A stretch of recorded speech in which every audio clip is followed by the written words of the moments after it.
नमस्कार मित्रांनो, मी संदीप जाधव. अभ्यास मंडळ पुणे या ठिकाणी तुमचं सर्वांचं मनपूर्वक स्वागत. आजचा महत्त्वाचा विषय आहे निबंध लेखन. राज्यसेवा पूर्व परीक्षेचा निकाल लागल्यानंतर जे विद्यार्थी पास झाले त्यांच्या दृष्टिकोनातून राज्यसेवा मुख्य परीक्षेला निबंध हा लेखन अत्यंत महत्त्वाचा घटक आहे आणि स्वतंत्रपणे तो विचारला गेलेला आहे.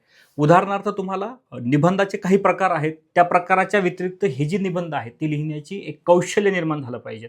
निबंध कसे विचारतात, निबंध विचारल्यानंतर ते नेमके लिहायचे कसे असतात, साधारणतः एखादी ओळ येते आणि त्याला 1000 ते 1200 शब्दांपर्यंत कसं न्यायचं याचं कौशल्य विकसित केल्याशिवाय ते लिखाण करता येत नाही. तुम्ही डे बाय डेच्या रुटीनमध्ये जे सातत्याने बघता किंवा उघड्या डोळ्याने जग बघताय ते जग तुमच्या निबंध लेखनामध्ये निश्चितपणे उतरले गेलं पाहिजे. आता निबंध लेखनाच्या काही तात्विक चर्चा आहेत का, निबंधाबद्दलचे मतप्रवाह आहेत का, निबंधाबद्दल नाही का वेगवेगळे विचारवंतांचे वेगवेगळे मतं आहेत का, तर ते निश्चितच आहेत. पण UPSCच्या धर्तीवर राज्यसेवेची जी परीक्षा होणार आहे त्यामध्ये निबंध लेखन करणे हे कौशल्याचं काम आहे. आता हे कौशल्य विकसित करणं ही तुमची प्रक्रियाचा भाग आहे. म्हणजे निबंध कसा नाही का इलॅबोरेट करायचा असतो, विश्लेषित कसा करायचा असतो. एखादंच नाही का ओळ येते, म्हणजे शिक्षण हे वाघिणीचं दूध आहे एवढंच ओळ आली तुम्हाला आणि लिहा म्हटले. आता किती लिहायचं, तर 1000 ते 1200 शब्दांपर्यंत लिहायचं आहे. मग कसं लिहायचं आहे, तर टप्प्याटप्प्याने नाही का त्याच्या साखळ्या तुम्हाला गुंता आल्या पाहिजेत. ही प्रक्रिया ज्या विद्यार्थ्याला जमले त्याला निश्चितच 130-135 प्लस मार्क आहेत.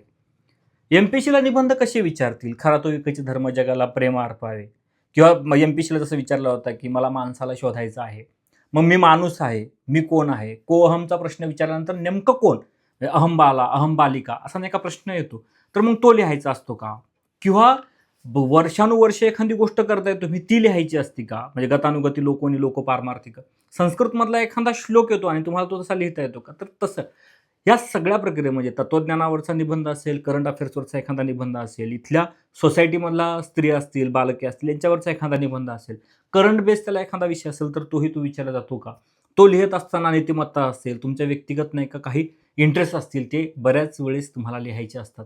उदाहरणार्थ भ्रष्टाचार योग्य किंवा अयोग्य असा निबंधाचा विषय येणार नाही, पण भ्रष्टाचारांच्या परिणामाबद्दल जर नाही एखादा निबंध आला तर तुम्हाला ते दूरगामी परिणाम तुम्हाला लिहायचे असतात. तुमचा वैचारिक कस या निबंध लेखनामध्ये लागत असतो. त्यामुळं बऱ्याच वेळेस नाही का असं असतं की मी निबंध लिहितो, बऱ्यापैकी मला जमतंय, पण मी तपासूनच घेत नाही.